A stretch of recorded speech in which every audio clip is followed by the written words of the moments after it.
Morning good morning सब लोग आ गए? यस सर, सब आ गए.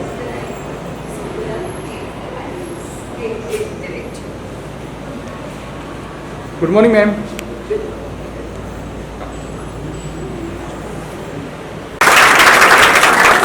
Renowned motivational speaker Mr. Vivek Shetty, our director Professor Tejain Dasgupta ma'am.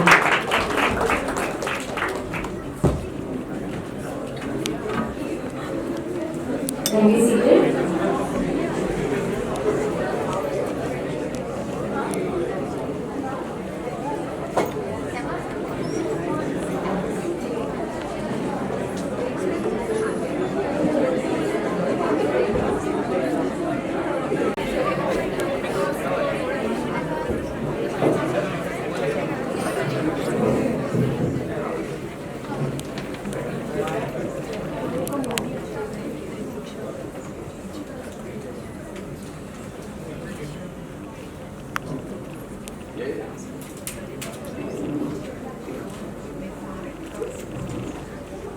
And dear students, good morning and a very warm welcome to the next session.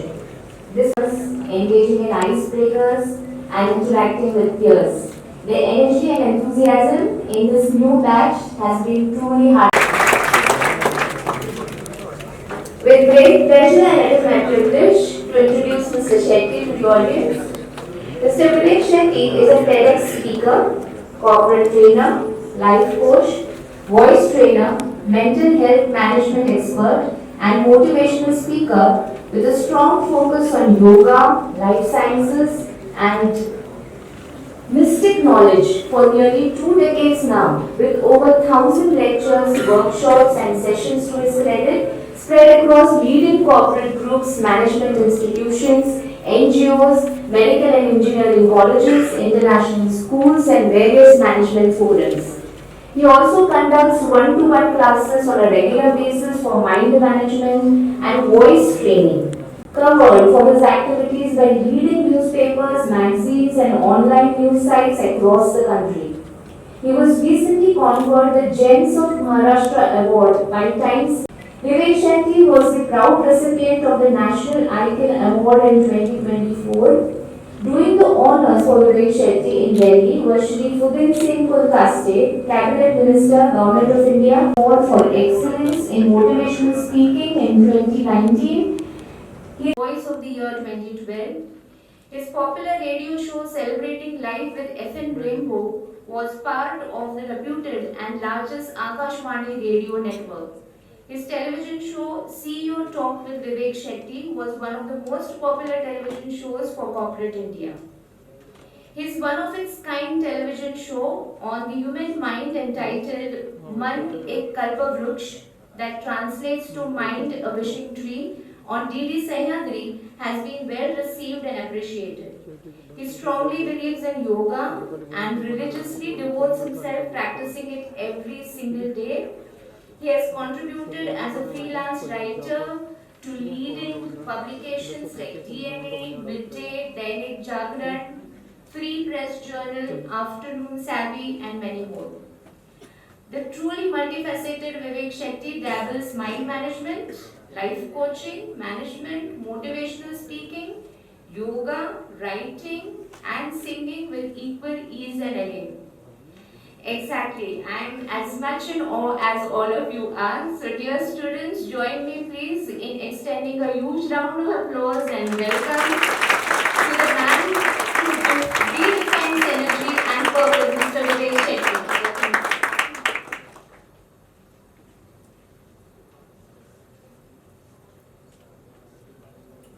Namaste is the Anjali Mudra in yoga.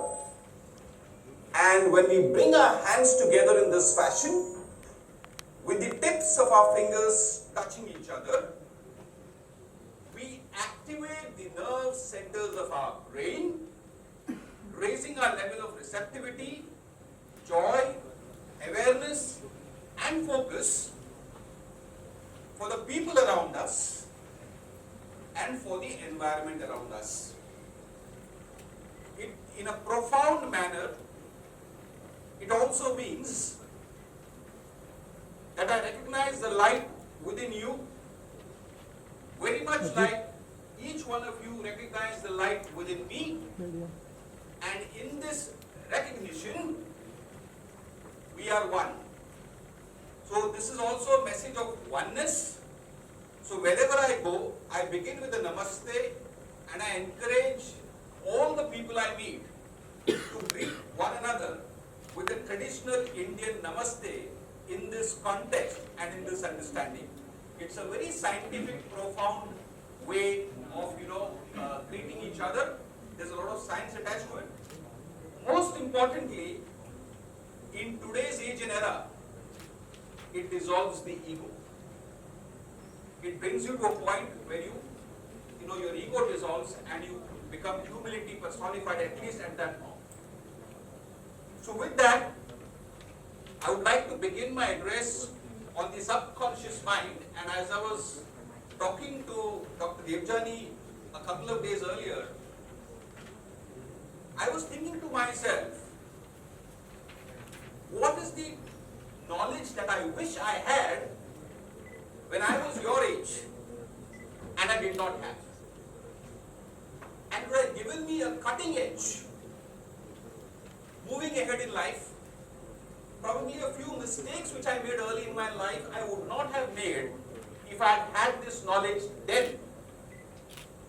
So first and foremost, let us raise our vibration this morning, let us raise our energy levels this morning by clapping for your institution.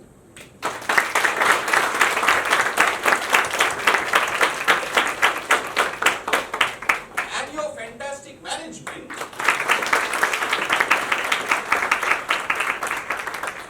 Headed by Dr. Devjani ji. And don't forget to wish her happy birthday today before you all leave the campus. It's her birthday today. And I just informed Dr. Devjani that once I found out it's her birthday today, thanks to social media, I informed my cook, that you need not come, take an off today, I'll be busy till evening. I'm out the entire day. So, on that fantastic optimistic note, we'll take this session forward. I begin every session with a couple of requests. I'm getting a little feedback from the mic. Can you check the sound, please? Is it fine? Done. So I begin all my sessions with a couple of simple requests, which are also in keeping with the science of the human mind. So it's not request for the sake of a request. It's not an intro for the sake of an intro. It has got a deep scientific connection to the subject on hand. The first request that I make to every single member here, please keep your spine erect as far as possible right through the session. What is the importance of an erect spine? We are all familiar with the theory of evolution, and as human beings evolved to their present state and form, even our spines evolved from being horizontal to being vertical. Animals still retain a horizontal spine. We are all fully aware of the difference in intelligence between animals and human beings. It is huge. So in yoga we say, your spine literally holds your intelligence. And your spine is the center of your experience of the universe and the world around you. And for those of you who have some doubts on the statement that I am making, moving forward, please observe yourself and you would notice that whenever you bend your spine or you are in some awkward posture, automatically your focus has gone down, your concentration has gone down, and you tend to get a little lethargic. The second request, be in the moment, be in the now. People may have heard this very often. Every moment is a moment of infinite possibilities, provided you're in the moment. The solution to every problem in your life lies in the moment, provided you're in the moment. One of the multiple inspirations behind the name Bharat is the following. The Bha in Bharat stands for Bhavana, sentiment. The Ra in Bharat stands for Raga, the tune. The Ta in Bharat stands for Tala, the rhythm. So it translates to the following. पूरी भावनाओं को वश में लेके राग को सुनिए और ताल में रहिए. With all the sentiment and passion at your command, listen to the tune and be one with the rhythm. It's a beautiful, musical, creative way of saying be in the moment, be in the now. So that is one of the inspirations behind the name Bharat. The last and final request to each one of you, don't worry, I'm not going to ask for your bank balance, but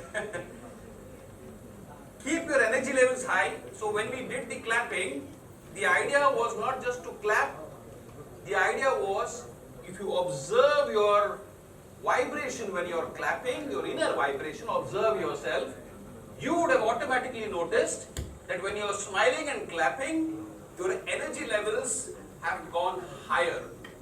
And when you are at a higher vibration, at a higher energy level, chances are you will attract so many beautiful things in your life which are at a higher vibration. So the final clap before we begin this session. This clap is for each one of you.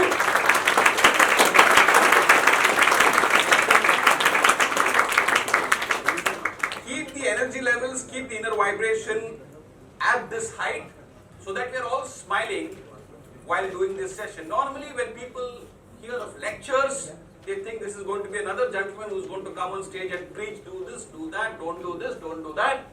We're going to do none of that. No preaching business here. I'm not a priest. Yeah? I'm going to provoke your thought process, hopefully make you think in a few directions which you've not thought about before, and then you take your own decision. My role and attempt through this session would be mainly to create an environment for you to explore the truth about the human mind. Finally, moving forward from there, you decide your own course, just like anybody does in their normal life. So with that objective, with that attempt, we'll move forward. I want you all to understand the context of this subject first before I unfold the content. And why is this so very important? When you understand the context, you will appreciate the content a lot more. What is the context? We are living in an age and era where more money is being spent in taking care of the hair than the head. Yeah? So, the hair has to be prim and proper down to the last strand, especially if you're making an Instagram reel. But it's perfectly okay if you're cuckoo at the top and you've lost your balance there.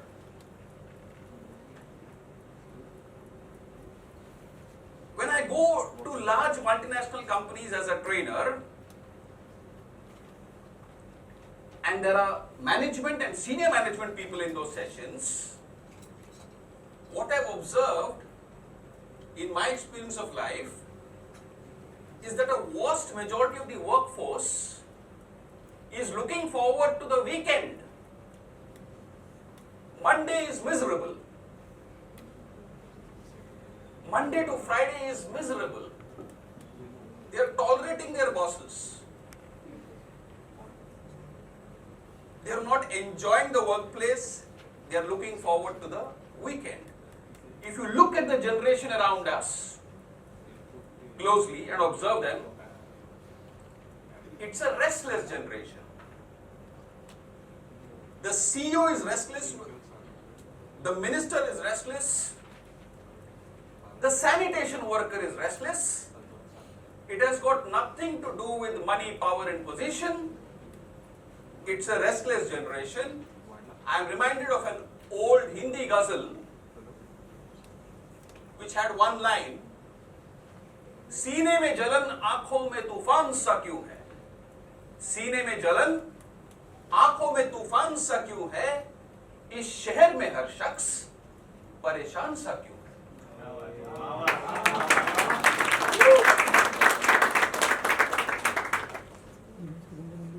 Have we invested lakhs of rupees in our education, training with all the degrees only to get restless? And if we are restless after so much training, after investing so much money, resources, energy, then where is the wisdom? A wise man will largely be conducting joy with life and with a smile on his face. Once in a while there could be an awkward situation which may throw you a little off balance, understandable. But at least 360 days out of 365 days, you should be smiling and joyful. Today the reverse is true. Alright? The final point in the context of the subject. Nearly 80% of the conditions that human beings are suffering from today are psychosomatic in nature. Disease produced by the mind for the body. Disease by the people, for the people, of the people. So if you take charge of one faculty, which is essentially the human mind, you can be living a disease-free, happy, joyful life for a long, long time. The problem is,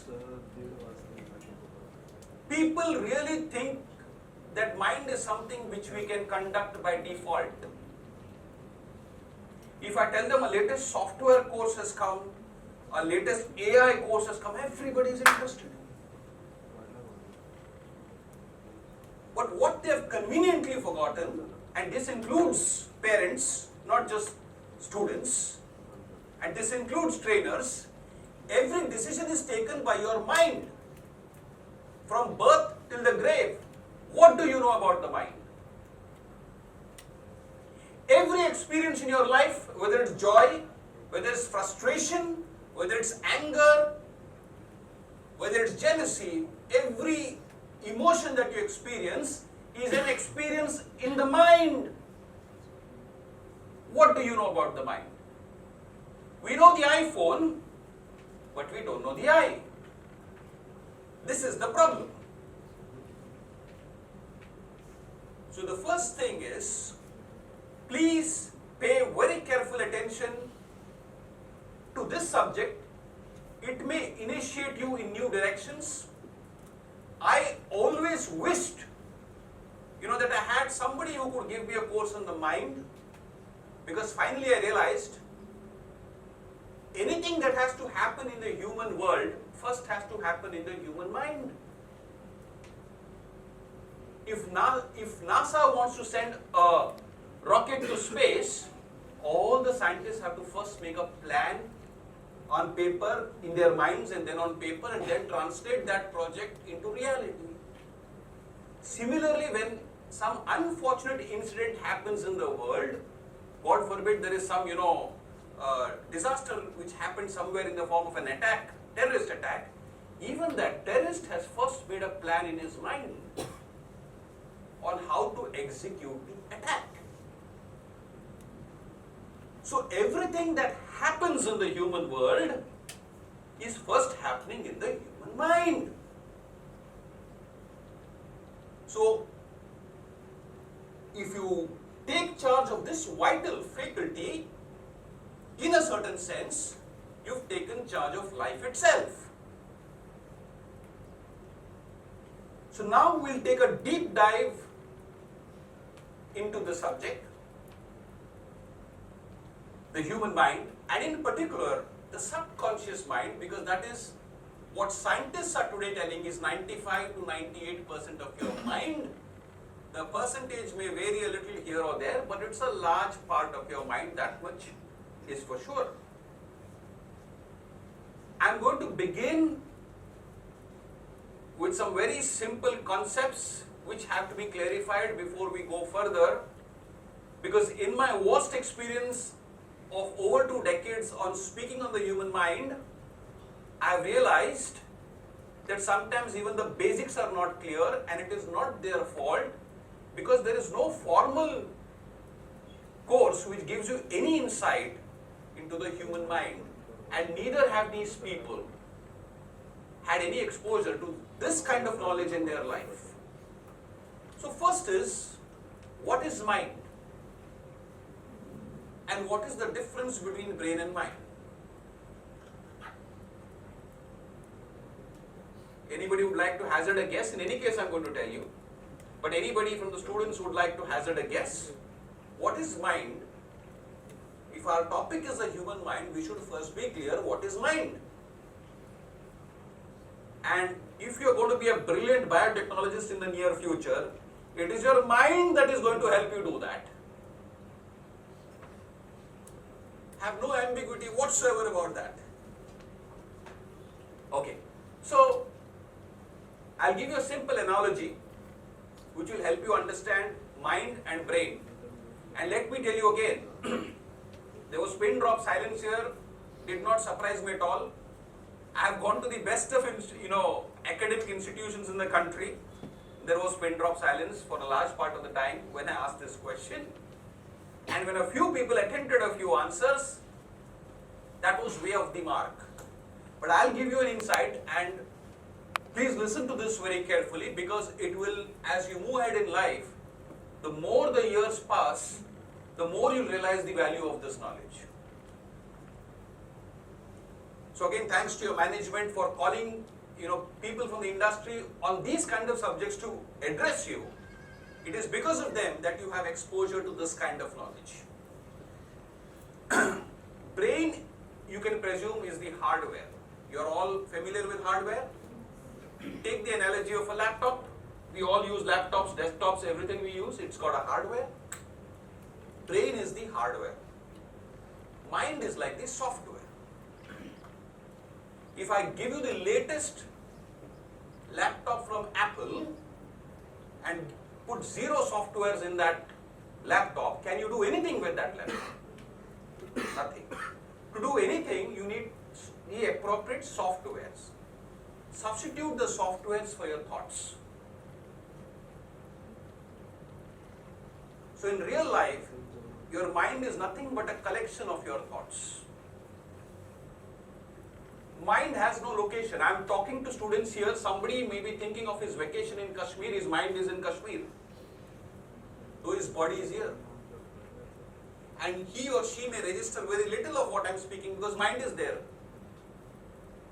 though the body is here.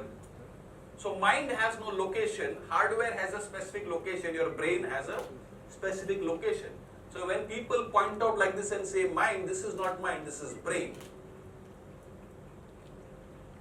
Brain is the receiving instrument of the mind.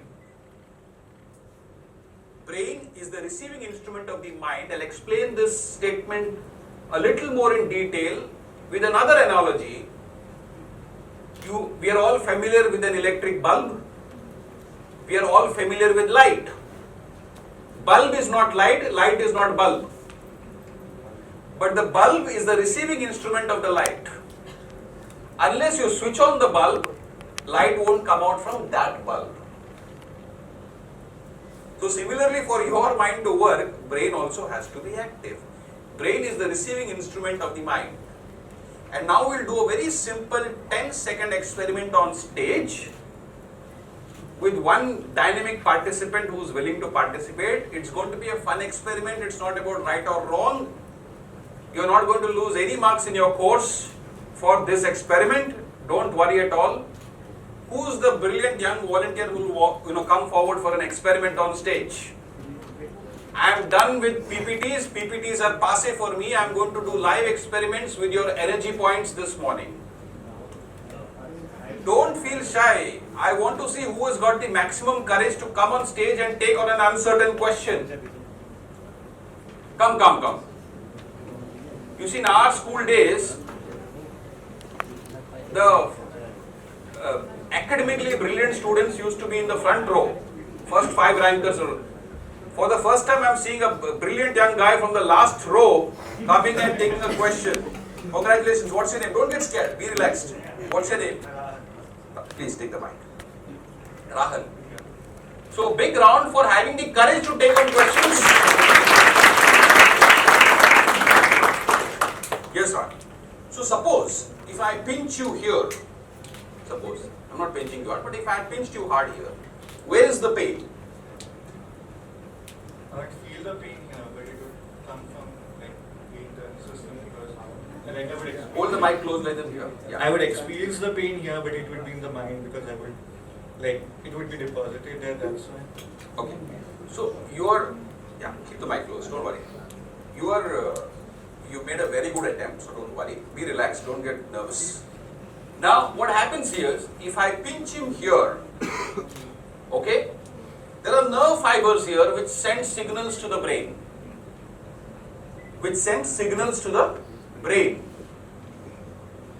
Those signals are interpreted by the mind as pain.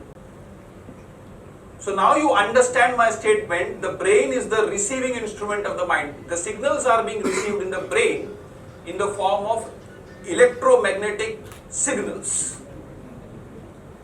And then the mind says, oh, I'm getting some signal. What is the signal? This signal is pain. So though I'm pinching him here physically, the pain is in the mind. And the proof of what I've said is in the scientific fact that when somebody is in an operation theatre, they give you anesthesia. And if they cut you wide open also, you feel no pain. Why? Because they have disconnected the nerve fibers from the brain. So every experience, as I began my session by telling you, is in the mind. There is nothing that is deposited there. So maybe it's terminology. Every experience is in the mind. But it gives you the illusion that the pain is there. Okay? Fantastic. Thanks for coming.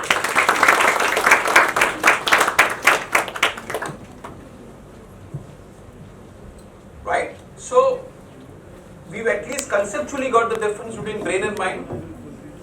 And you all can go home and brag about this to your parents and ask them what is the difference between brain and mind. And if they give you an answer, come back to me.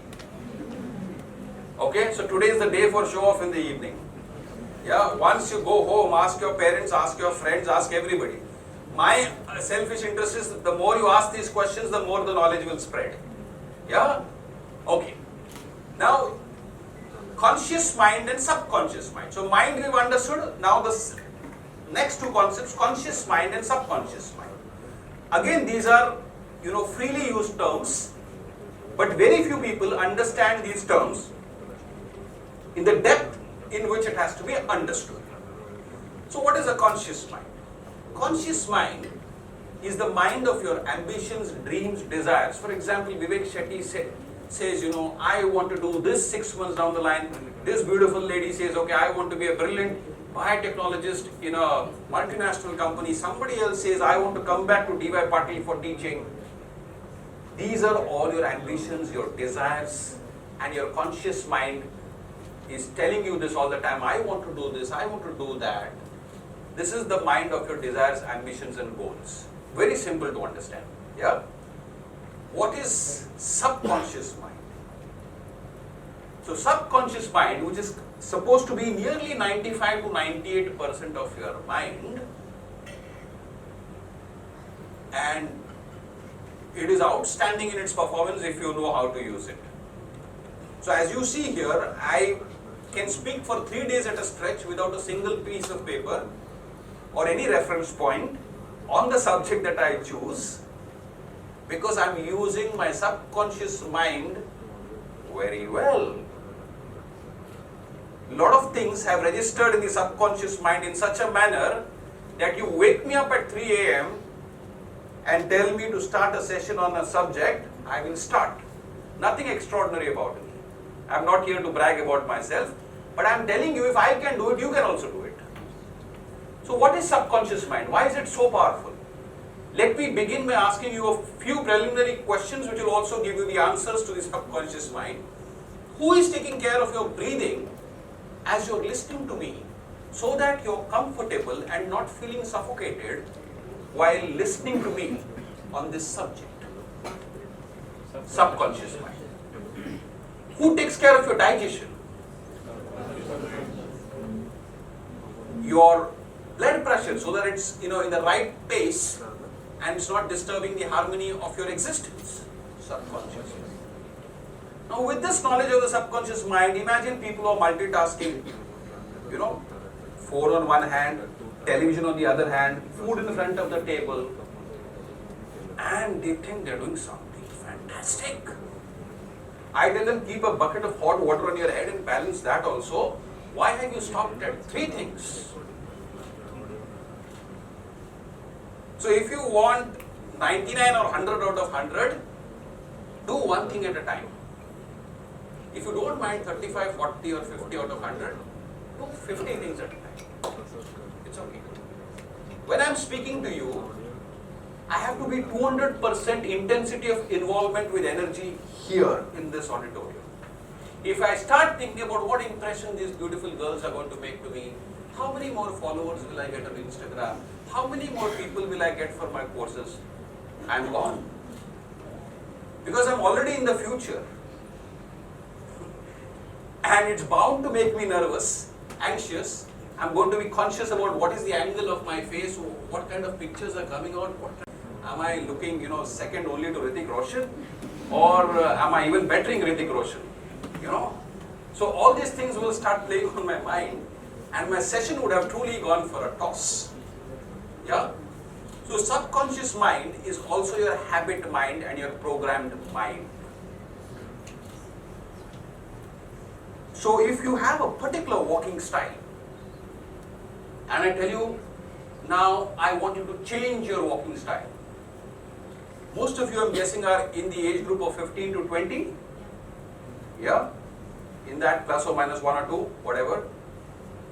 For 15 to 20 years, you've been walking in a particular style. Now I tell you, change your style. And you can go home and try this, because here we have a short 1 hour duration session. But if you go home and try this, you would notice you can experiment with some funny things for some time, but eventually you will come back to your original style. Because that is the nature of the subconscious mind. It is what we call the programmed mind or the habit mind. Now I am going to tell you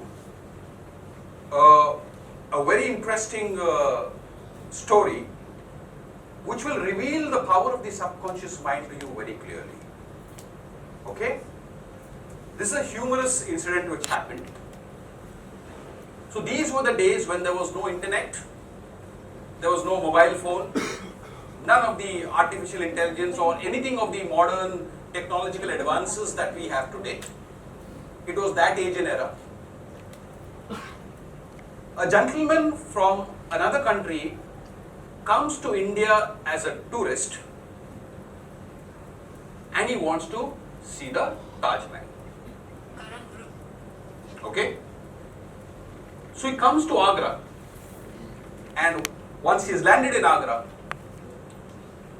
there was another Indian who was passing on the street, walking by the street. He stops and asks that Indian, "Where is Taj Mahal?" So the Indian tells him, "Sir, it is 10,580 miles from here." So this gentleman, this foreigner who had come from another country, burst out laughing. He told him, "You are having good fun at my expense. I know I am in Agra. I know Taj Mahal is in Agra. How can Taj Mahal be 10,580 miles from here?" So the Indian responds to that tourist by telling him, "Sir, I am telling you the truth. The direction in which you are heading, it is that far. But if you turn in the opposite direction, it is 2 kilometers. So the direction in which all of us beautiful young people are seeking success, fame, glory, and everything else, all the so-called commercial things of life, even if we get there, it is that far. But if you turn inwards, towards your mind and towards the inside, it is very close. And you will see the miracle for yourself in a matter of months. It doesn't take too long also if you are focused. Alright. So, subconscious mind, programmed mind or habit mind. How does the subconscious mind play on from your life at a very early stage? I'll give you a clear idea, so that will also give you greater insight into what is subconscious mind. It will become more and more clear. Now you got a preliminary idea. So when a child is born, in the first 7 years, the child is downloading softwares from the world. So I've given you the analogy of the laptop. Softwares, hardware has come, the newborn child has come. Now for the first 7 years, the child is continuously downloading softwares. Where do these softwares come from? These softwares come from the parents, the teachers, the society, and the environment at large. At approximately 7 or 8 years, or sometimes 6, the conscious mind starts kicking in, and now the child starts expressing desires. I want this chocolate, buy me this ice cream, do this for me, do that for me, I want to go here, I want to do that. But for the first 5, 6, 7 years, it is continuously downloading softwares. So the subconscious mind is being formed already. Which is why ancient Indian gurus and rishis said, if you want your child to become what you think he or she should become, or if you want your child to become what we think he or she should become, give us your child in the first 7 years. We'll make sure the child gets the right downloads and softwares. In today's age and era, you'll be surprised, nearly 70 to 80% of the downloads that a child gets in the first 7 to 8 years are negative and self-sabotaging in nature. Negative and self-sabotaging in nature. Mark the use of words. And I'll give you a clear example to demonstrate this. What happens when we don't know how the human mind works? What is the price that we pay? What are the consequences that we have to endure? Simple cartoon game. We have seen children playing cartoon games. Parents also think it's harmless, good fun. Okay, keep him busy with the cartoon game. I'll, in the meanwhile, do some cooking. I'm free. He won't eat my head at least. Right? So give him some cartoon game. Let him play with that. Now, what is typically happening in a cartoon game? One character may sometimes be eliminating another character at some stage. And this is okay, the child is laughing, good fun, oh, I have eliminated this guy. He's the bad guy, he's the demon, he is this, he is that, whatever names they've given him. Now this is harmless fun on the surface. But eventually, that same child gets bored of eliminating people on the screen. Now that child wants to do it in real. And that is why you have 14-year-old children firing guns on the campus in the United States of America, which is technically the most advanced nation in the world. And it's not an isolated incident of 1 or 2 things happening here or there. It's all over the place now. America is a country where there are more guns than people. Yeah, sometimes there are 2 or 3 guns in one house. In India, let me assure you with my limited knowledge, this is not happening so frequently or so often because gun licenses are tough to get here. But if you make guns as freely available in India as they are in America, don't be surprised if it happens here also. So harmless cartoon game where you are thinking one character is eliminating another character and this is good fun. No, it doesn't work that way. Because you don't know subconscious mind programming. The other day when I went to give my TEDx talk, there was a young lady who in the process of a conversation, she is a talented young lady, told, I I go to the rage room whenever I get angry. Rage room. And I start punching. And I use that as a tactic to, vent out my frustration, anger, so that when I come out of the rage room, I'm not angry anymore. So I asked her the same question. Whatever you practice, you become. How long will you enjoy, punching a dummy? Eventually, you'll want to do some real stuff. This is what happens to the children who are using guns in games, eliminating. Finally, they get bored of it. Then they say, what the hell, how long will we be playing with this, silly things on a video game? We ought to try this action out in real. So, subconscious mind softwares are downloaded in the first 7 years of your life. Downloads continue for the rest of your life also, but in the first 7 years, they have the greatest effect on your mind because those are the formative, impressionable years. Now I'll come straight to the point which is very relevant to your careers. No longer examples of USA and guns. Now I'll come straight to your careers. Why are people experiencing tremendous amount of struggle to achieve their goals?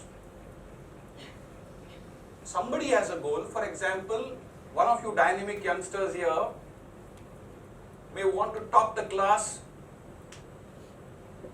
in this institution and say that, I should be a topper. I should top my grades here. Eventually you find out, maybe, I'm hoping you top, but eventually, most people struggle with their goals for the simple reason they don't have the softwares in their subconscious mind to execute the goals of their conscious mind.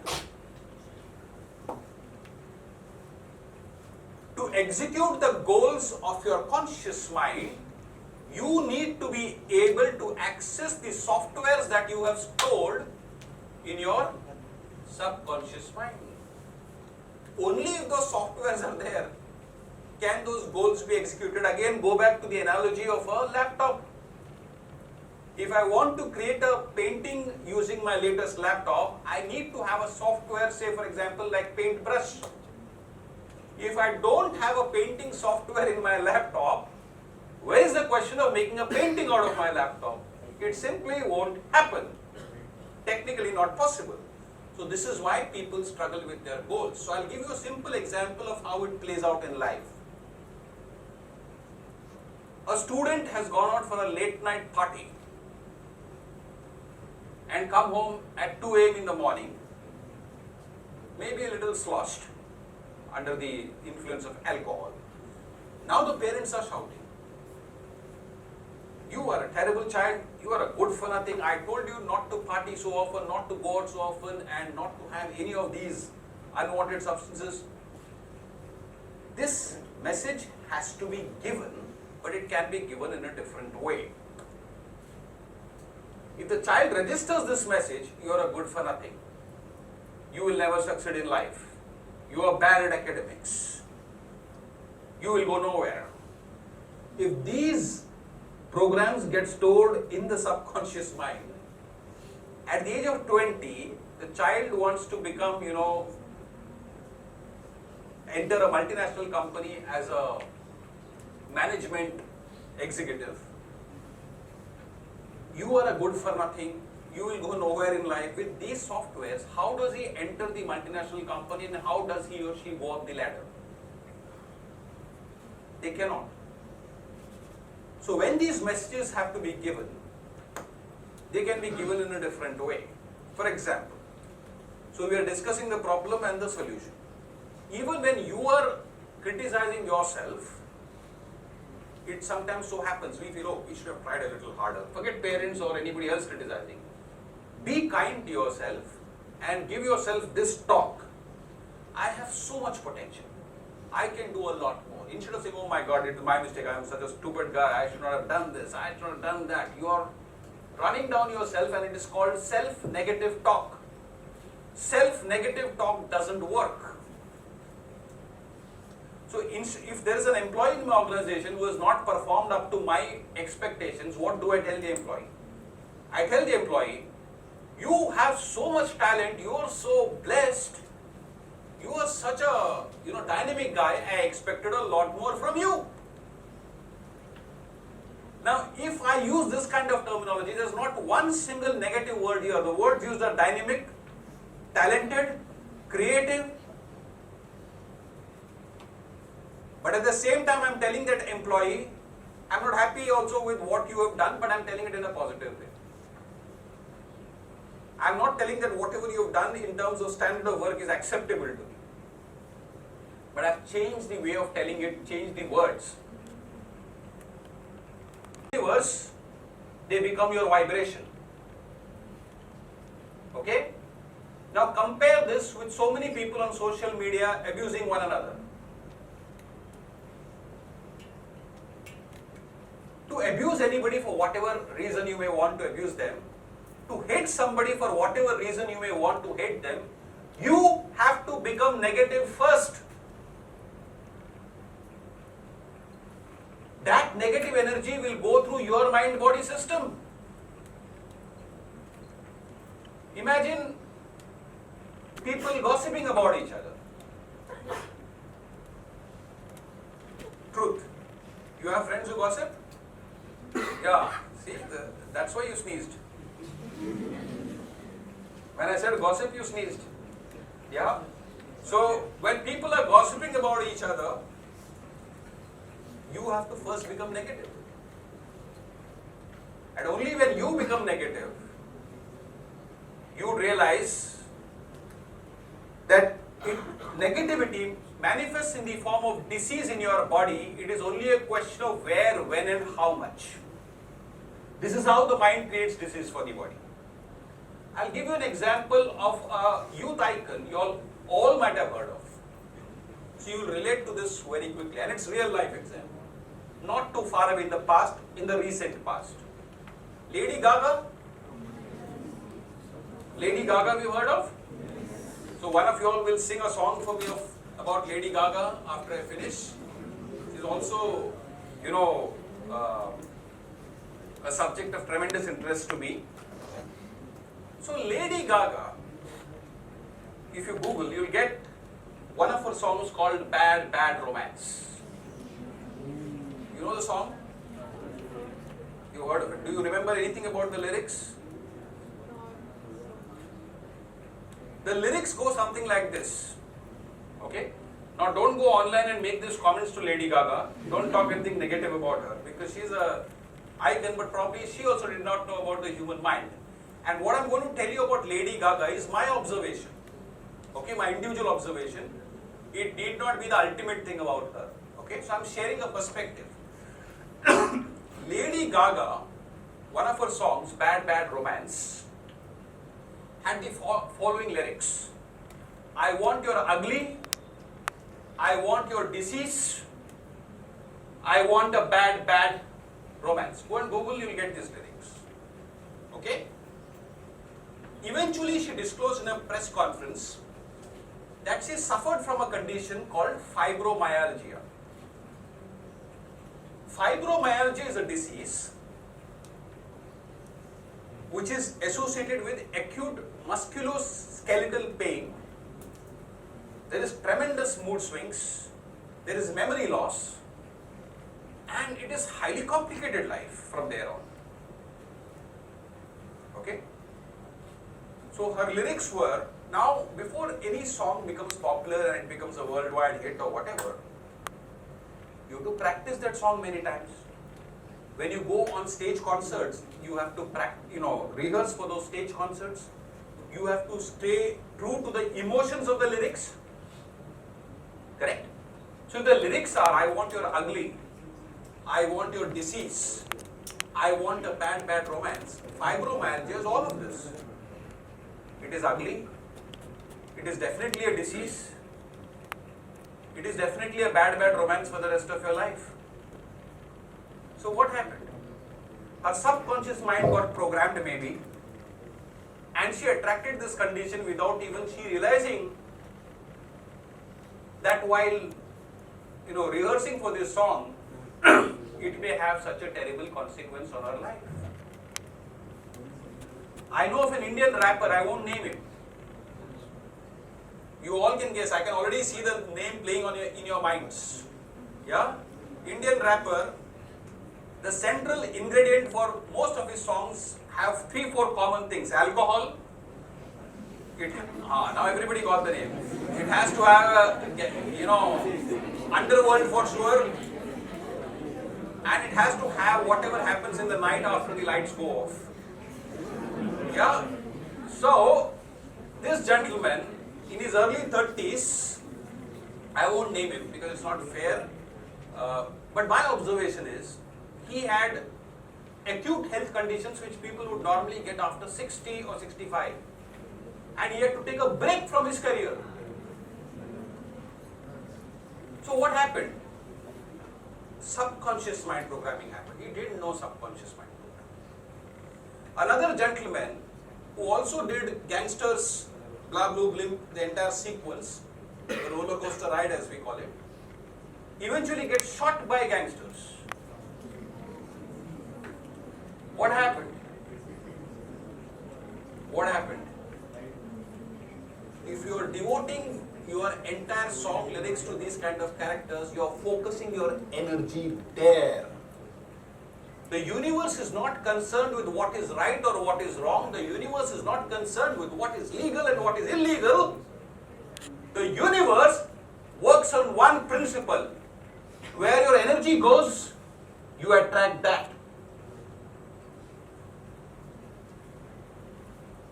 So this is life, and this is the vital role of subconscious mind programming in your life. But none of these people knew subconscious mind programming, and see what a heavy price I think they paid.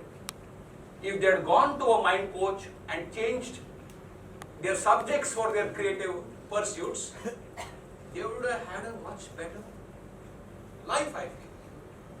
So, subconscious mind programming is so powerful. If it is so powerful, what's the good news? You can also use it to attract what you want. So far, we've only discussed some of the problems that people face. But if you use this kind of energy to attract what you want, many things can change in your life forever. So, habit mind, it's a habit mind, it's a programmed mind. The most important thing is, how do you take charge of the subconscious mind? People have got control a little bit over their conscious minds, but they have virtually no control over their subconscious minds. Okay? It is controlling 95% of their life or 98% of their life, but they have no control over subconscious mind. You will be surprised to know this. If I give you an empty auditorium and tell you come in, the chair that you choose to sit is also subconscious mind programming. Some people will sit in the front row, some people may sit somewhere else, some people may sit somewhere else.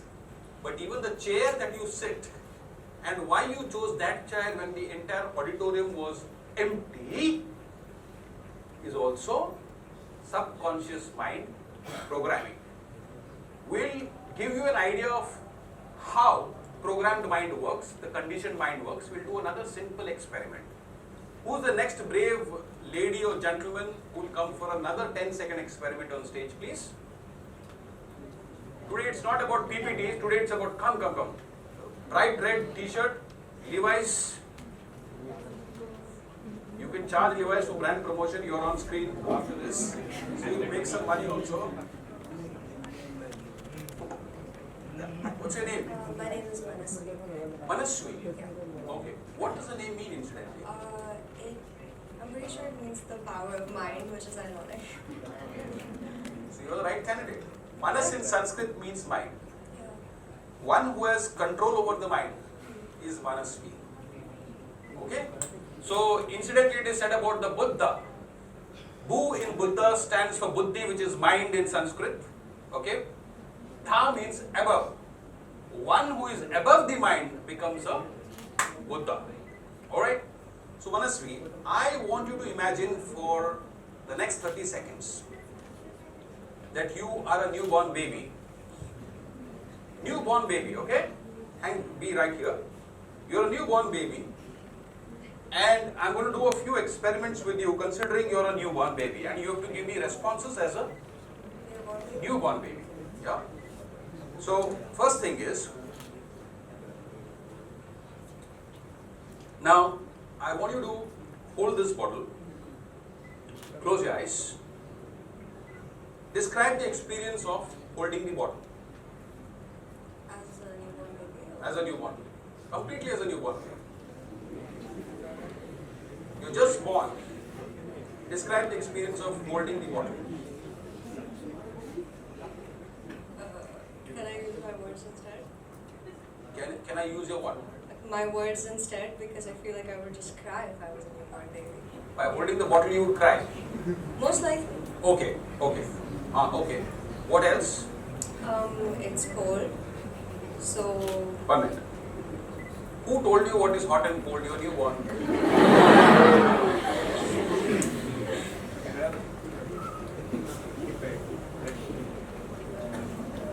I would drop it You drop it. Why? because it's an interesting sensation that I'm not used Who to. told you what is interesting? You're just born. You see, interesting, not interesting comes after some time in life. This guy's lecture is boring, this guy's lecture is interesting. All these adjectives come a little later. Great. So, good round of applause for Manasvi.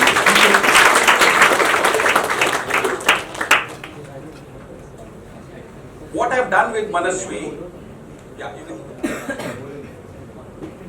Yes. Thank you so much, Manasvi. Yeah. What I've done with Manasvi, I've taken her down to the last denominator. No adjectives, nothing. Life, if you work it down to the last denominator, is just sensations and feelings. And this is exactly what a newborn baby experiences. It does not have a conditioned mind. It does not say this bottle is beautiful, this bottle is ugly, oh this mineral water costs a little more, that costs a little less. All these adjectives have gone out of the window. It is just sensations and feelings. What is a headache? Sensation and feeling. So if a newborn baby, just 1 month down the line gets a headache, nobody has told the baby it is terrible to have a headache. If it feels a little, cries a bit, then again it gets normal, then again it cries a bit and gets normal. Programmed mind is all the adjectives that we use in life. Oh, I like this guy, I don't like this guy. This guy is, should have been this way, but he's actually that way. Now you'll be surprised. Why did I bring this point up? When I go to audiences and I ask them, how many people love you? They have answers in the following format. My teacher loves me so much, I can do this much with her, but not that much. With my parents, I can go this far, but not that far. With my neighbor, I can execute this much, but not that much. But if I ask them who hates you, in 10 seconds I get 20 names with no doubt whatsoever. Not a single iota of doubt. These 20 people, they never liked me on social media. They never put a single appreciative comment for me on social media. They sit in the same class with me in the next bench, but they never share their notes. These people hate me. And there is no doubt whatsoever on that. How many people love you? There are doubts. Maybe this guy loves me that much, but not as much as I want him.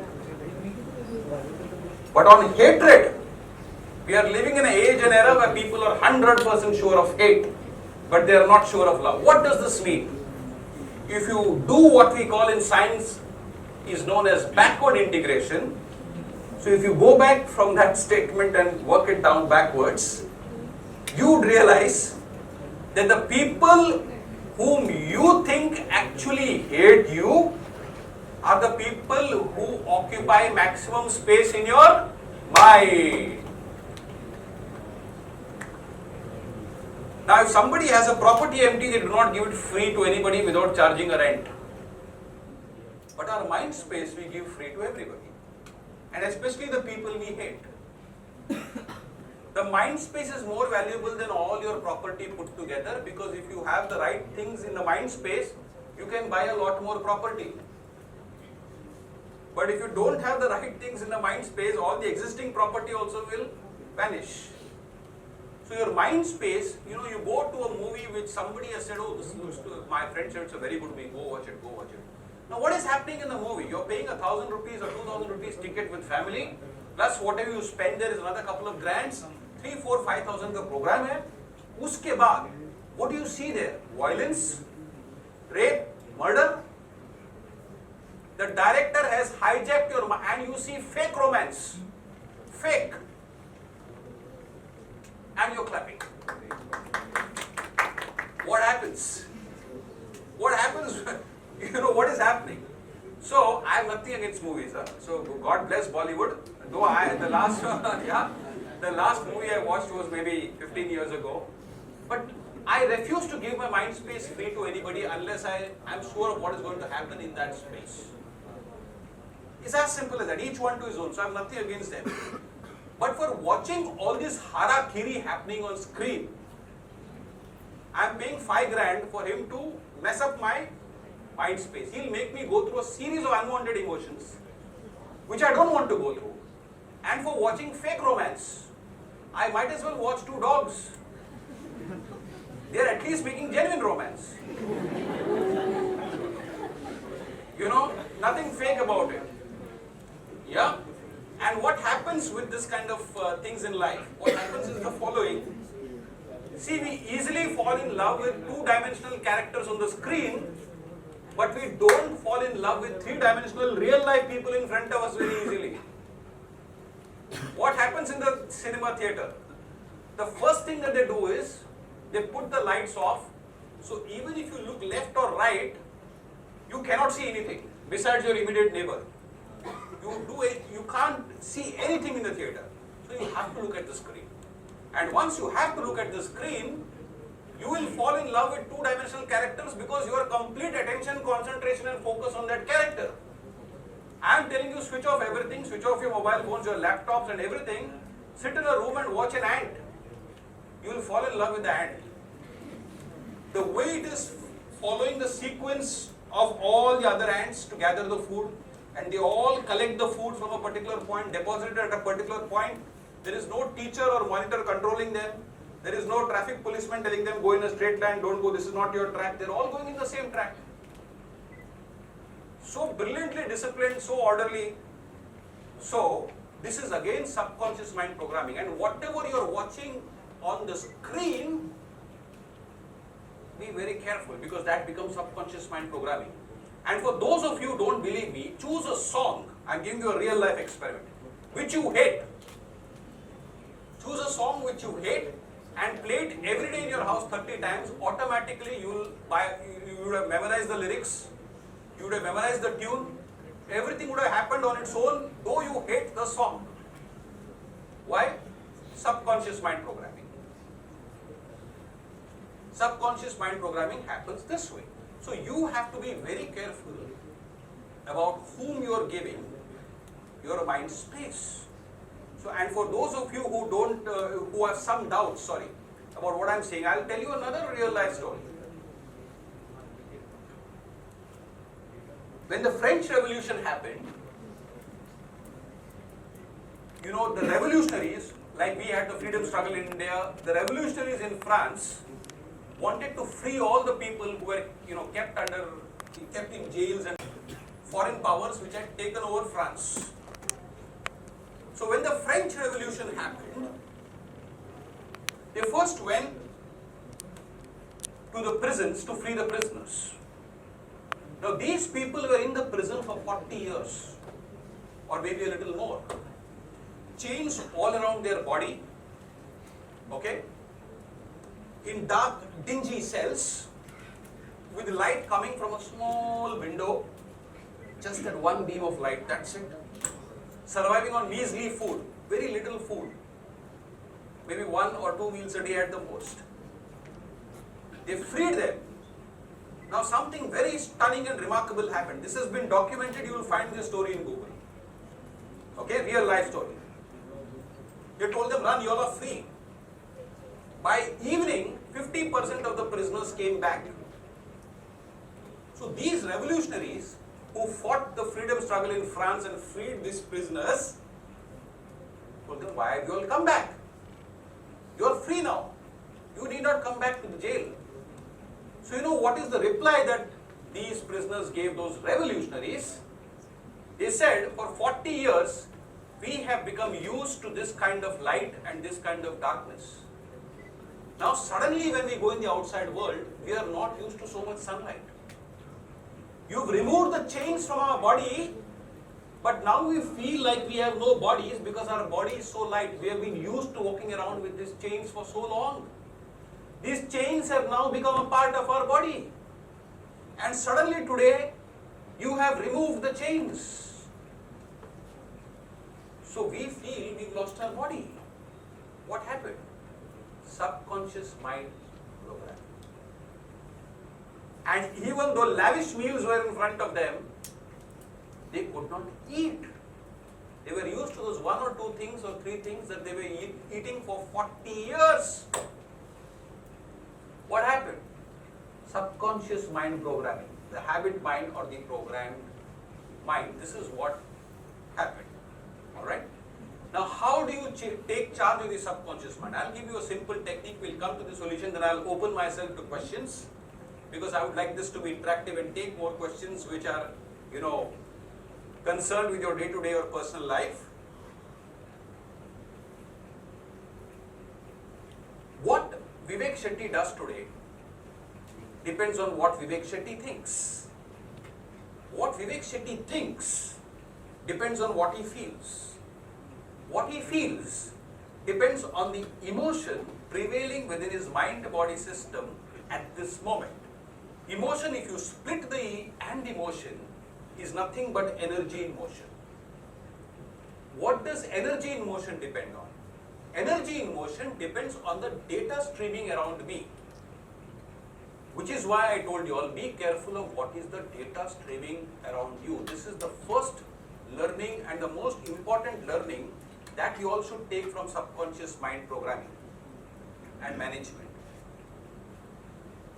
Now you all are trying to analyze what I am trying to say, that analysis will cause data streaming will cause energy flow will create emotion will create feeling will create thought will create action. So your thought and action, which are the superficial layers on the top, are influenced by the data streaming and energy flow, which are the bottom 2 layers. So suppose if Saas Bahu serials are playing at home, which is the data streaming, God bless Ekta Kapoor,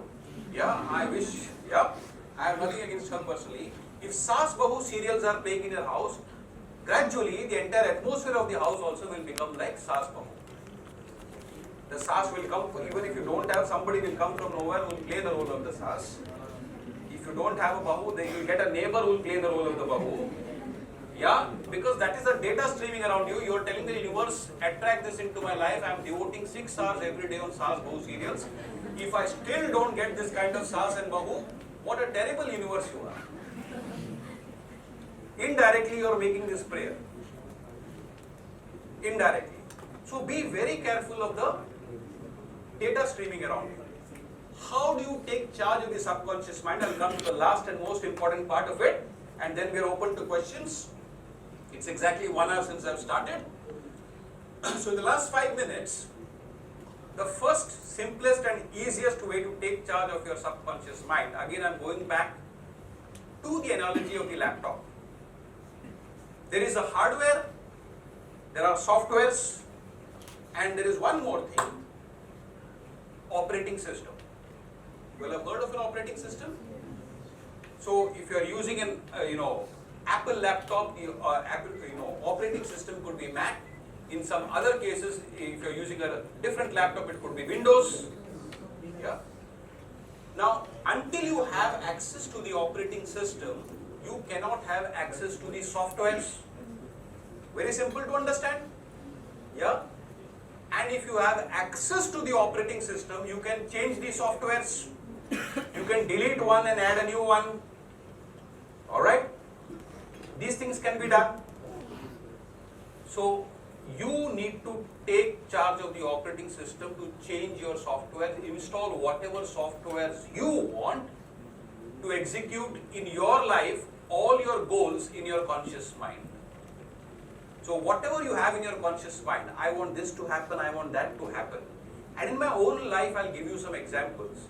See, when I was small, I was completely fascinated by the persona of Amitabh Bachchan. Yeah? I said, wow, angry young man. And I was also in my younger days without all this knowledge that I have today. But that was playing on my mind, Amitabh Bachchan. And before that, so that was playing continuously on my mind. I had watched a few of his movies also, almost all of his movies, those days. Eventually, 4 or 5 years down the line, I land up on stage as the guest of honor, and Amitabh Bachchan is next to me as the chief guest. That photograph is there on all my sites everywhere, and something very remarkable happened there. I was, Amitabh Bachchan ji was obviously the last person to speak at the function because he was the chief guest and everybody wants the chief guest to speak last so that, the audience does not leave. Once Amitabh Bachchan is gone, everybody knew, the hall would be empty. So Bachchan Sahab was obviously kept the last speaker. I was second last. And after I spoke, it was his grace and his, humility that he made such a statement. A man who is known for his voice, a man who is known for his, dynamic achievements in Bollywood. He told me, आप जब बोलते हैं तो ऐसा लगता है सुनते जाए आपके मुंह में सरस होती है. Just these 2 lines he said. So when I was your age, the first day I entered college, the first year I saw the annual day. I was from Mitibai College, and I saw the annual day, and I saw there was a fashion show sequence on the annual day celebration. So one part of the celebration was fashion show. So all young boys and girls, fashionably dressed, walking on choreographed sequences on stage. And the GS of the Students' Union is walking on the center like the prince, and all these models are walking to his side. So I said, wow, what a visual, I should become GS. I need this kind of adulation, this kind of attention and all these things. And from the 11th standard, I had this thought in my mind after I saw the annual day. By the time I entered degree college, I became GS, General Secretary of the Students' Union of Mitibai College. I also became the UR. Today I realized what happened. Those days, it was, just my mind getting carried away by all the attention, and all the women are looking at the GS, looking at the GS, and they're all saying, oh, GS was like a demigod on the campus. You have any problem, you go to the GS and tell me, please solve my problem, and he, like the demigod on the campus, attends to that problem. So all these things consumed me, and I said, wow, I should become GS. You get so much attention, and coming from a boys' school, we all wanted to have the attention of girls. So we went extra distance to impress the girls, But today when I look back in hindsight, it was subconscious mind programming, because I held on to that thought for 3 or 4 years very strongly. I should become GS, I should become GS, I should become GS. And I became GS. So these are small examples. In real life now, 6 months back, I was manifesting that I've done so many programs, talks as a speaker, workshops, everything. All big organizations I've gone to, all major campuses I've gone to. Why am I not on TEDx? In 3 months from there, I came on TEDx. So if I can do this, you all can also do this. But you need to take charge of your operating system. The sure shot method of taking charge of the operating system, you need to spend only 10 minutes in the morning and 10 minutes in the evening. I'll give you that method and we'll open ourselves to questions. What is the sure shot method of taking charge of your operating system? The magical word here is meditation. Now, meditation has got nothing to do with religion. It is a science. Okay? Simple thing you need to do is don't worry about what thoughts come, what thoughts don't come. 10 minutes in the morning preferably. These days, you know, once people wake up in the morning, the first thing that they do is, and the mobile phone goes on. So mobile phone is the new god in our age and era. Everything depends on the mobile phone. So instead of doing that, for the first 10 minutes, keep your mobile phone off. Sit quietly in one place and come back to your breath for 10 minutes. Coming back to your breath means what? It simply means taking slightly deeper breath. So as I'm speaking to you, hold for 4 seconds, exhale, hold. Inhale, hold, exhale, hold. If you do the simple step 1 for meditation, don't worry about all thoughts that are coming. When you hold your breath for 4 seconds or 5 seconds, don't suffocate yourself, keep a smile on your face, be joyful. You will notice, even if your thoughts want to travel, your mind wants to wander, it cannot wander too far off, it has to come back to the breath.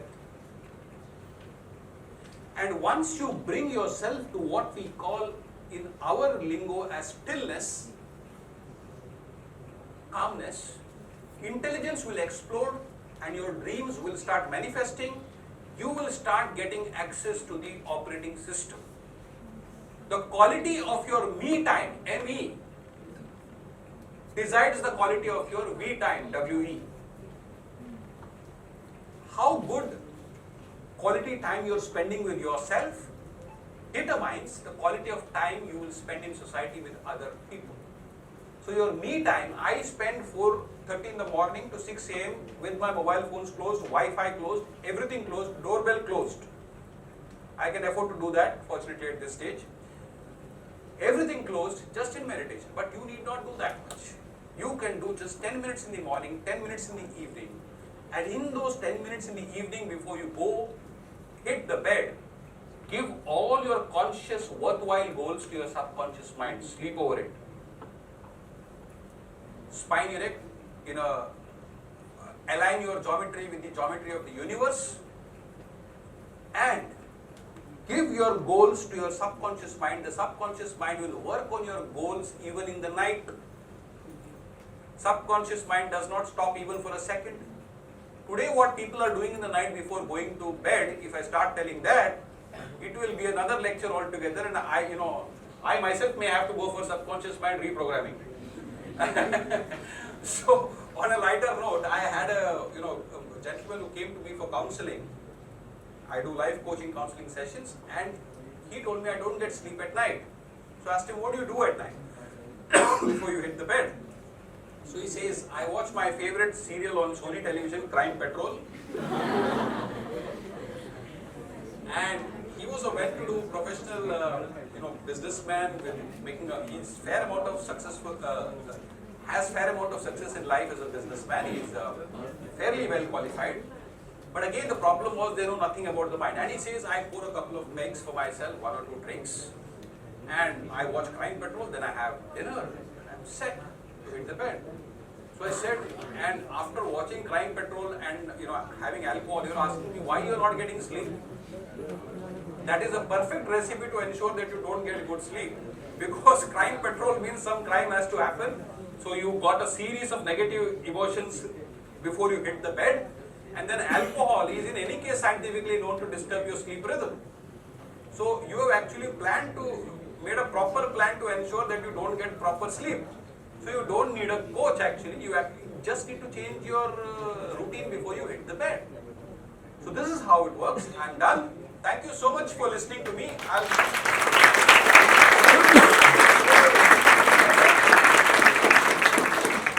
One is Abhaya. Abhaya means fearless, but don't be careless. Second is Ahimsa. Ahimsa means non-violence, not only in action, but also in thoughts. Third is Asanga. Asanga means unattached. When you are pursuing your course in this fabulous institution, don't be attached to the result, be completely attached to the process and be intensely involved with everything you do in the campus. Intensely involved. Don't worry about the result. And last is Ananda. Smiling, happiness. Your best work comes out when you are happy. All these theories about under pressure I perform well is all cock and bull stories. if we connect scientific instruments to your body and test your body, take the readings while you are, working, you will realize that your best work comes out when you're happy. So be happy, keep smiling, open to questions. Thank you.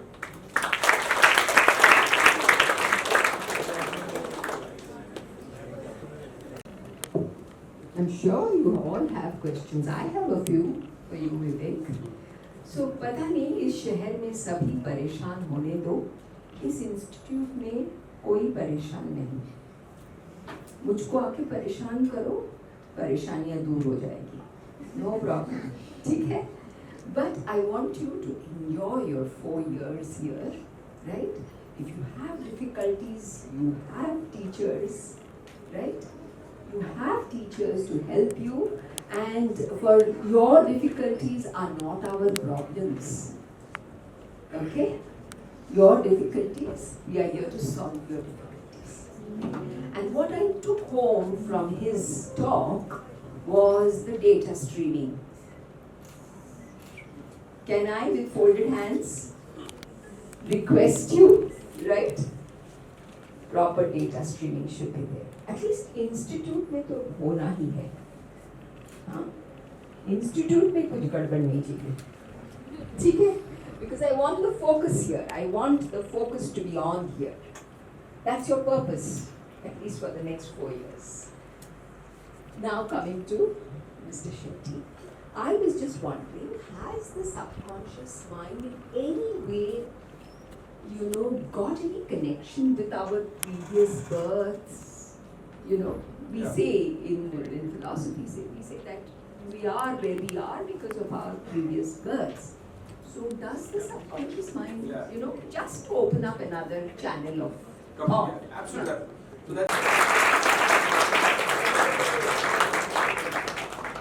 So that is an aspect of subconscious mind, a very vital aspect. And to explain that aspect, I'll give you another very simple, easy to understand example. We've all heard of child prodigies, okay? So sometimes a 5-year-old boy or a girl plays the violin so brilliantly at the age of 5, the way he or she plays the violin at 5, 6, 7, 8, whatever, child prodigy, you may feel that he has the experience of 15, 20 years, the way he's playing the violin. What happened? Well, in all probability, in his previous life, he was a violinist.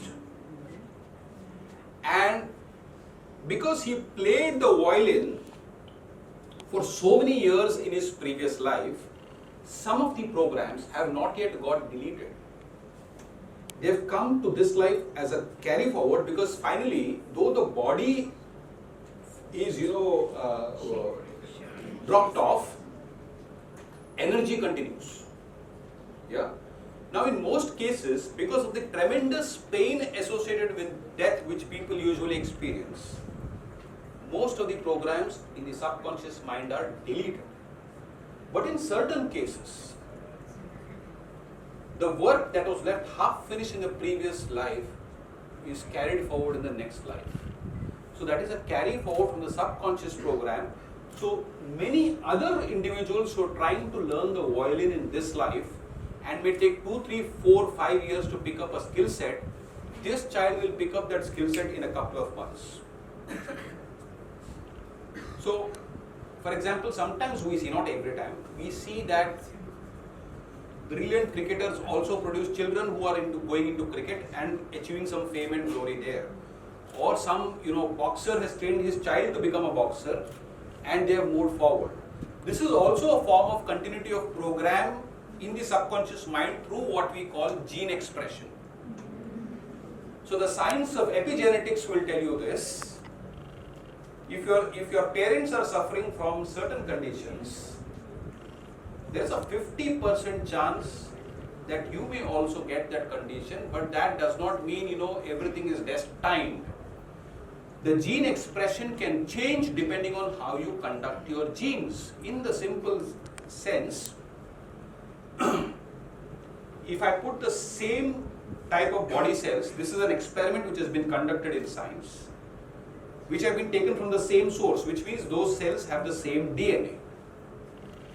I put it in 3 different bowls which have 3 different liquids. In one bowl, the same set of cells become fat. In the other bowl, the same set of cells become muscle. In the third bowl, the same set of cells become something else because the fluid in each of those bowls is different. Now, what is the fluid? The fluid is the environment. Who is providing the environment in your real life? Your mind. So there are, in my own personal life, my father was prone to common cold.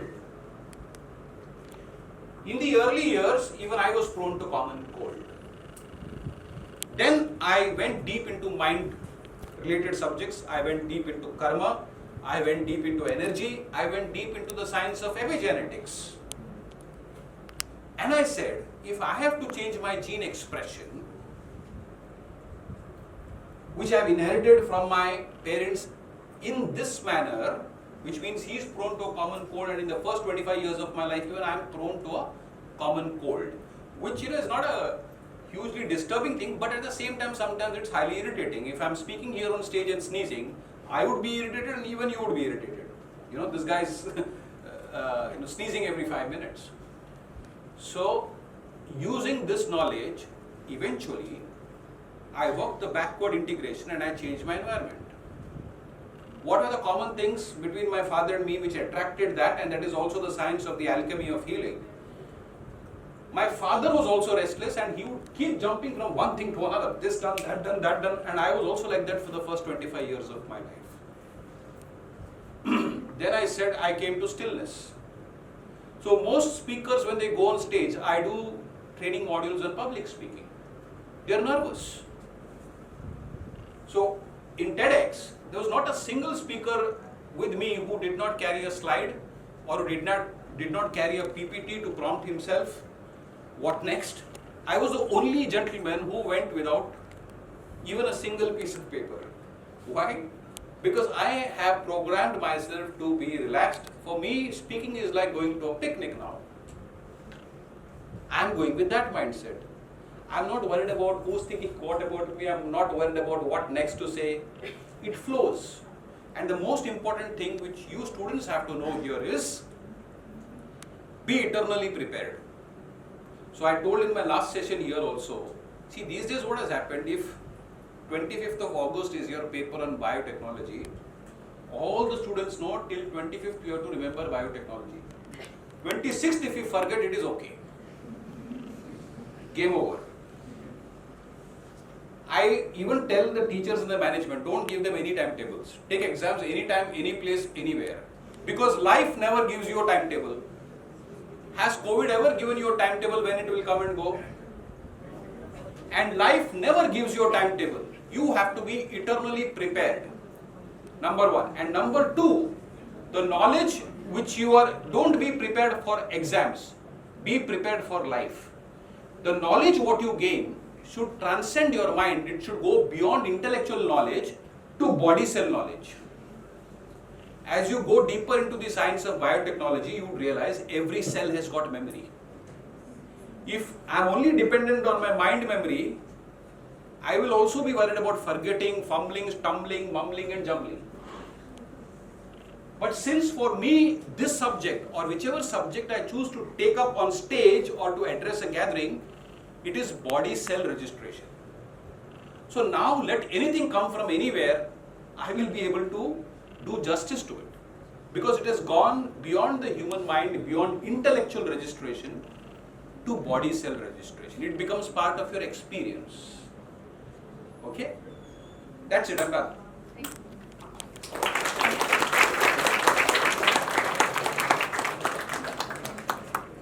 Yeah, please. Yeah. One remarkable thing about you is you've been smiling right through the session. Huh? So great, big round of applause for her. She's been smiling right through the session. I've been observing you. Please. Good afternoon, first of all, sir, and happy birthday, ma'am. So, What's your name? Tanvi, my name is Tanvi. Tanvi. Yes. Okay. Yeah. There's something that you mentioned and ma'am also mentioned that piqued my interest is about data streaming around you. and at least we should be careful of what we're doing in the institution, so we're creating a positive environment. That being said, a lot of the times we cannot control our environment or the data streaming around us. And while we try to keep ourselves sane and in a better mental state, what do we do when we're surrounded by negativity? We can't always change our environment. Great, excellent question. Give me one in your personal life. In my personal life, it would probably be a few years in my school. I was not surrounded by the best people, and even though I tried making different friends, it just didn't work out. They all had the same mentality of, stomping on people. Okay. Excellent question. Big round of applause for her. So first thumb rule of life, please remember.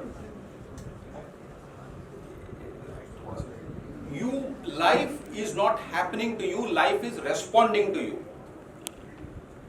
You think they have come from nowhere, you have attracted those people into your life.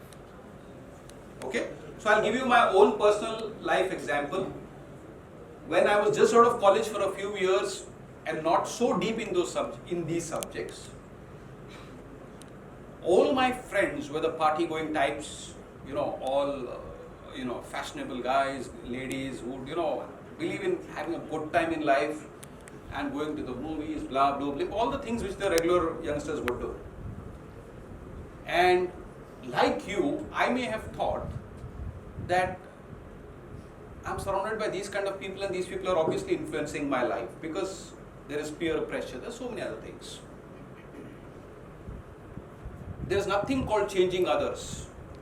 The moment I changed the direction of my magnet, all those people went out of my life from nowhere. I did nothing to them. And all the people who came into my life were people who are in that vibration that I am in, or in and around that much, plus or minus a little less or more. They disappeared from nowhere. I did nothing to them. Neither was I rude to them, neither did I tell them you all get lost, I'm done with you all. Nothing like that. I only worked on myself. Whenever I had time, I was reading books on subjects which I am interested in. I was watching documentaries instead of movies on subjects on which I am interested in. So when my inner magnet changes direction, what I am attracting automatically changes. There is no special effort required there at all. So the moment, for example, somebody starts gossiping and you say, excuse me, I've got to, go to the washroom. Convenient exit.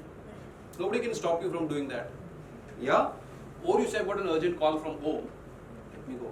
Then they'll realize this is happening too often. Tanvi is not, part of this discussion. The moment this discussion starts, she goes somewhere else. So then they automatically say, ये conversation में इसको लेके फायदा नहीं है. So some of my college friends, when they call, even now when they call me once in a while, let's do this, we'll go till 3 a.m. in the morning, blah, blah, blah. I tell them, a certain Vivek Shetty you knew in college has died. You probably missed the funeral. Though he looks the same from outside and everything about the physical appearance looks the same, internally the energy movement has changed completely. Now he is no longer interested in all those, late evenings, or all those other things which you all are doing, because it does not interest me anymore. So it's nothing to do with them. We all think others are influencing us. No. Everything in your life you are attracting. Life is not happening to you, life is responding to you. So if you change what you want in life, the response of life changes. The universe starts responding to what you want. Yeah? I hope that answers the question.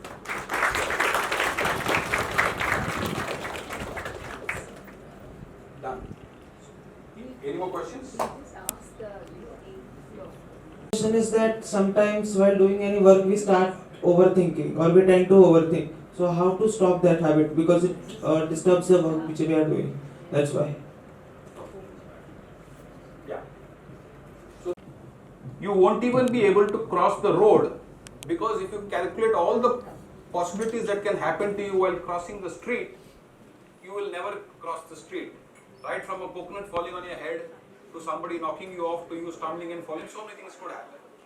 Now this is what we call in mind management training as mental diarrhea. See, when we eat food which we are not supposed to eat, we get diarrhea, bad stomach. When we continuously think thoughts which we are not supposed to think, that is called mental diarrhea. And don't worry, 80-90% of the people are suffering from this, though they don't know they are suffering from this. Okay? So how to take charge of mental diarrhea? What has happened is, when you are used to thinking, that has become the default program in your subconscious mind. There is a network in our brain which is called default mode network, DMN. Okay? So that has become the default mode. If nothing else, keep thinking, keep thinking, keep thinking. If nothing else is going on, keep thinking, keep thinking, keep thinking, keep thinking. You can switch on the light when you want, switch it off. You cannot switch this off. Even when people hit the bed, the commentary is on. How can you change the default mode network is the question you have asked. I am asking that question from a scientific perspective. The question you asked is exactly that. Okay? Again, you have to come to that technique of your mind has to get used to stillness, calmness. First step to mastery over mind is mastery over breath. The first step to mastery over mind is mastery over breath. The mind needs a vehicle to move, and that vehicle is breath. If you pause the breath for some time, the mind can't move. Pause the breath does not mean you suffocate yourself, you just slow down the breathing. Try to, if you want, with your eyes closed while I am speaking, if you just do this much, you will realize it has multiple benefits. One is it will bring your mind to stillness and calmness. That hectic, entire stream of thoughts will start slowing down. Number two, when you do deep breathing, it is a massage for all your internal organs. You can go to a spa and take a massage for your hands, for your legs, for your back. You can't massage your liver, intestine and lungs. It is more oxygen for your brain. So you will be thinking with clarity. Your intelligence will explode to another level. So the only way there is take charge of your breath. So when you are sitting down quietly, lights closed, eyes closed, biggest distraction is with eyes for human beings. Yeah, because you see something, then a chain of thoughts will start. Yeah, but when you close your eyes and you sit quietly and go to your breath, see the movement of air inside, right from the time it is entering your nose, going right through, take it to the bottom, take a slightly deeper breath, again it is coming out. Keep watching the breath. Don't worry in the beginning, even if some thoughts come, let them come. Okay? It is like a beautiful lady knocking at your door and telling, come, let's go for wining, dining, let's do the samba, let's do the salsa.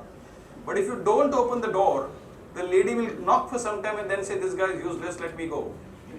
He is not opening the door. Right?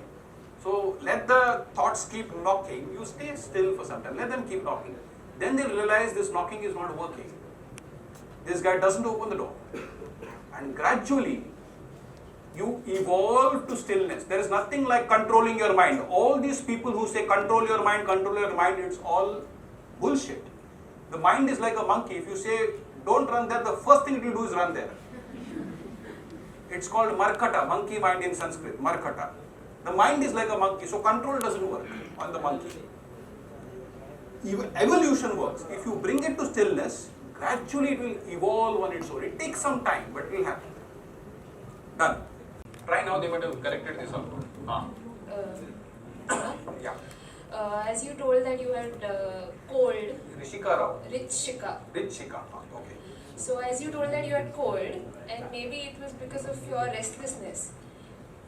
I am saying one is towards genetic. My father had a common I also cold. have a similar question. And secondly, I noticed in my father that he was a, man, it is called obsessive control syndrome. OCD. He wants everything perfect to the pin. Now, perfection only exists in the human mind. In reality, it exists nowhere. No, I have So, a question. you continue. I am telling you my case. Since you said I had a common cold, I am explaining the background. Every background is different. Continue, please. Sorry. So some diseases can be even seeking attention, maybe. It is one of the biggest diseases. No, I'm not speaking like that. I read somewhere that some skin diseases like eczema and all of that, are majorly because of trying to seek attention. Maybe you didn't get it in your childhood, or maybe you didn't get it from your surroundings, maybe. And how do you heal that then? Yeah. See, first and foremost, any disease cannot be diagnosed in an auditorium on the basis of one statement you saying skin disease. There could be multiple reasons. Okay? Randomly me telling you it's because of this or that would be wrong totally. Yeah? We have to know the entire context very clearly. So in my father's case and my case, I knew the context very clearly because both of us were in the same house for the first 25 years. So I know his way of operation in life, I know mine. In your case, one thing is for sure. Skin, again, usually, unless you had some chemical reaction, okay, which means something is allergic, you are allergic to something like that. Skin is also a manifestation of what is going on in the mind. At a certain age, everybody gets pimples and acne, that's all normal. Okay. That is because you are going through hormonal changes and so many things. But after that, it is all an expression of also what is happening within you. Okay? Specific cases will have to be diagnosed on the basis of specific information in case of a specific individual. But today what I have noticed is sometimes I have seen many cases where, skin things are happening, and today is an age where people are using cosmetics. Do you know something very ridiculous about cosmetics? Everybody is using cosmetics. Where do the cosmetics go once you apply them on your skin? Inside where? Inside the cells. Inside your It skin. enters your bloodstream. So you should only apply on your skin that which you are willing to eat. Now, how many of the cosmetics that people are using today can they eat? And if this word spreads, many multinational companies will go bankrupt. Yeah. So, skin is a vast subject. It depends on the case. But few things for sure you can take care of is what is you're using on the skin, what is in your mind. Because if the mind is in turmoil, it will look to find expression somewhere. And skin is the easiest place to find expression. Let me give you an example. So you can find these videos on internet, what I'm just about to tell you. It's a stunning case. Most of you may be surprised listening to this. There are real life hypnotists, people who can hypnotize. So a professional hypnotist who knows how to hypnotize, he was doing a session like I am doing with you all. He calls a gentleman from the audience. This is all video evidence is there with doctors in the front row to see what the hypnotist is doing. Okay. So he calls the participant on stage. In 10 to 15 minutes, he hypnotizes the participant. So the participant is now following his commands. If he says sit down, he'll sit down. If he says stand up, he'll stand up. After ensuring that the participant is under hypnosis, and hypnosis has also got a strong connection to subconscious mind programming, for your knowledge. After ensuring that the participant is hypnotized, he tells the participant, this is burning coal. He points to his finger and says, this is burning coal. The participant is at this distance, like the participants were standing with me. So for 2-3 minutes the participant is observing the finger and he's then getting a little scared because it's burning coal. Now in his mind it is burning coal, though it is technically only a finger. As he moves his finger closer to the participant is getting even more scared and he's trying to go away. While the participant is trying to go away, he suddenly touches his finger to the participant's hand. Now that guy is shouting and screaming. Because he's hypnotized, he's thinking it's burning coal and he's thinking coal has touched his skin. Now all this is okay, the climax is yet to come. The climax was, after he removed his finger, there were red burn marks and blisters on the skin. How? Simple. There was no real fire, there was no real burning coal, it was only the finger, a harmless finger of a man. In his mind, he had imagined coal, he had imagined fire, he had imagined everything, and that is how the mind produced the blisters and burn marks on the skin. Giving you an example of how mind affects skin. Okay? So, in the human mind, subconscious, this is a negative effect of subconscious mind programming. You know how it is positively used, the same thing used positively. If Usain Bolt is training for the 400 meters Olympic race and he has to win gold in the Olympic race, which he has won multiple times, Usain Bolt is practicing on a machine which has got headphones, and when the headphones are put on, the view in front of him is of the Olympic stadium on the screen. Okay, it's a complete closed screen so that he feels, circular screen so that he feels like he's in an Olympic stadium. And there's a treadmill below. And you can hear the noises of the audience clapping, cheering for the 400 meters like you would listen to it in an Olympic stadium when the athletes are running for the 400 meters run. And he is running now thinking it's the Olympic race. His subconscious mind is thinking it's the Olympic race. And all his internal body systems are firing in the similar manner as it would fire when he's running the final race. This is how they train modern athletes for Olympics. That is when the final race happens, Usain Bolt has run that race maybe 5,000 times in the last 5 years. What are they using? What technique are they using to train athletes? Subconscious mind program.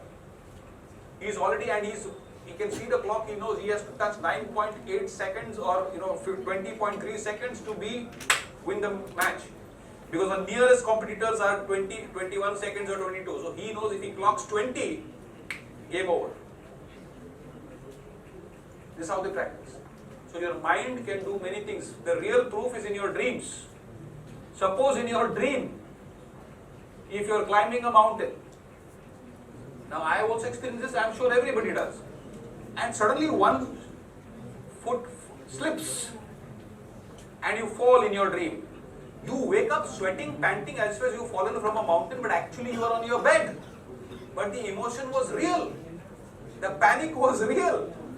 So that's your subconscious mind. The subconscious mind cannot differentiate between what is real and what is imaginary. Now imagine if you are creating these kind of terrible situations in your mind, how long will it take for skin to start giving, irritation, burn marks and all kind of marks? As simple as that. But that may not be the only reason in your case. So I'm not saying that's a specific reason in your case. I don't know your case. You have to understand it in totality. So don't take it as doctor's advice. Yeah? Thank you. Yeah. Please. Yes, the person from the 8th floor, I think, should ask the question. There is one question from 8th floor. Yeah. What's your name, please? So, as you said, Tanvi asked about negative energies and everything. So, you said you are what you attract. But if you imagine, if you take a scenario, there are two friends who have been together since childhood. And growing up, they have been together and there's no thing like a negative energy between them. But once they grow up, they're in the same course and everything. But one of those friends has achieved something more or something better than the other one. And the other one feels inferior or envy of that person. But that person is not showing to that person. Do you think that with the negative feeling which the other friend has about it, that oh my god, she has achieved this thing in her life. I was with her in the same course, did all the same things, and now I'm lagging behind. And I wish somewhere she has a something like downfall. Will that thing affect the friend who's doing good in her life? Because sometimes it happens that even if you try to if that girl has been with her in a positive surrounding since her childhood, Right. she wouldn't know that some negative thoughts have come in between, and those negative thoughts might be affecting her. So is that possible that people thinking bad things about you might affect you in a major way? Because you said that you are what you attract. That's what you meant. By how Tanvi said that she in school faced problem with people around her, like negative people or something like that. You said you attracted those things. But I don't think you attract those things. Negativity can come from anywhere. Just the way you think, like your subconscious mind thinks about positivity, and then the people, like you said, you were in college and all those things, you had friends who were not a good company, according to you, like they were enjoying their life. But once you got yourself out of them, like away from them, you found your own soul. I got the question. I got the question. What's your name, please? You forgot to tell your name. Sunanda. Sunanda. Oh, thanks, Sunanda. Good question. Thank you so much. First and foremost, Tanvi's case is different and your case is different. Everybody's case is individually different. Okay? Every atom in this universe is exclusive. So don't apply a standard one size fits all rule for everything in life. Okay? Number one. Number two. Now you are in the age of 15 to 20, am I right? Now you can take your own decisions. If you feel some negative energy is coming from somewhere, you can change the company. You can change, right? Or you can limit the company, avoid. You can make it less. Number one point.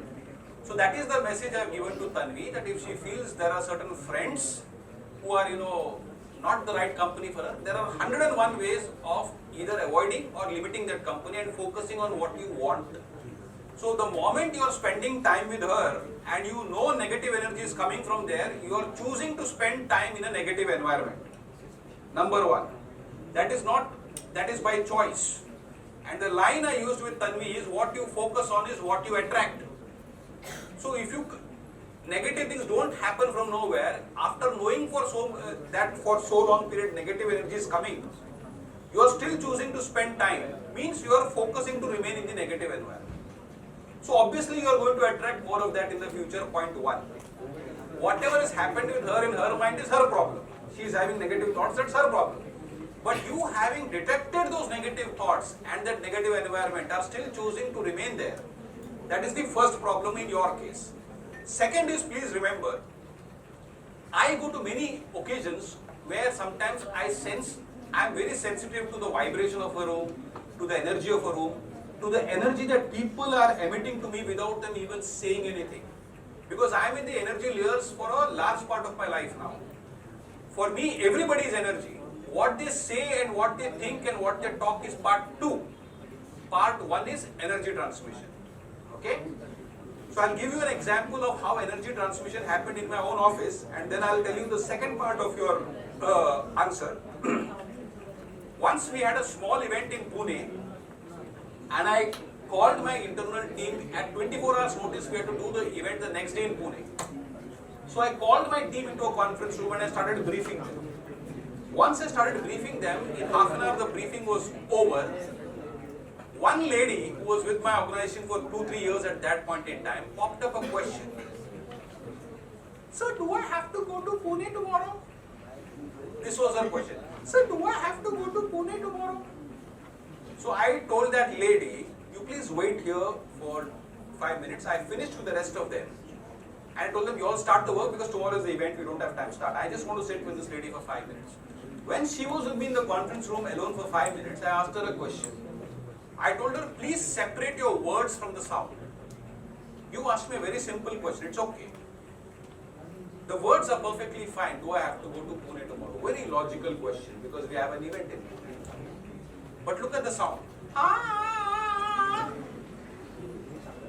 You're already cursing and saying, what the hell? This goddamn event had to come tomorrow and I have to land in Pune tomorrow for heaven's sake. Does this really have to happen? So I told her, if I listen to your sound, you're already cursing the event and saying, what the hell, why the hell this event had to come today itself and tomorrow I have to be in Pune. I told her, see, I am in a position to give you a job because I make some money out of a business. Events come, we get business, we make some money, I make some money, so I am in a position to employ you and you also get some money and that money is contributing to your house also in some manner.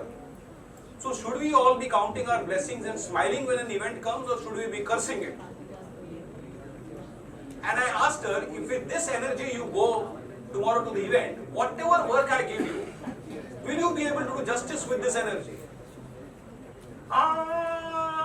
If you do this there tomorrow, whatever I give you, you will be waiting, when can I get back home? And when does this goddamn thing get over?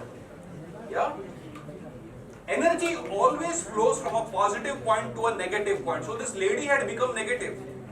But I am at a very high positive energy, so I know how to convert it. That takes time to learn and time to execute. It does not happen overnight. So even if there are 10 positive people in the room, if you know how to manage your energy, you can still go out as positive. For you, the answer is, there would have been no, if there was no British rule, there would have been no Mahatma Gandhi. See how something positive came out of the British rule, which was the most negative thing to happen to India. If there was no British rule, there would have been no Mahatma Gandhi. What we say as positive and negative in electricity, we say this is positive, this is negative in electricity. Only when positive and negative come together, energy moves forward, life moves forward. So negative people will always be there.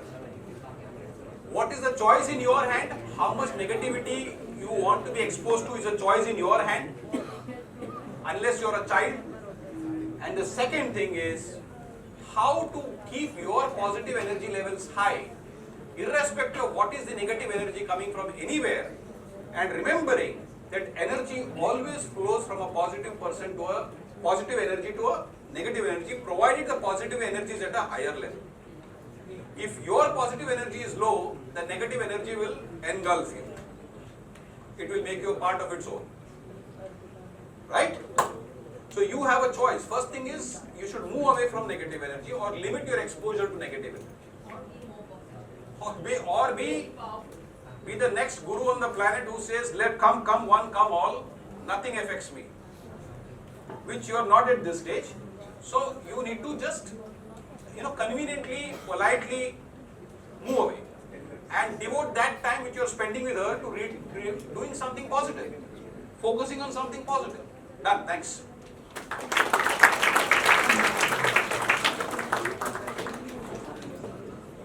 Wow.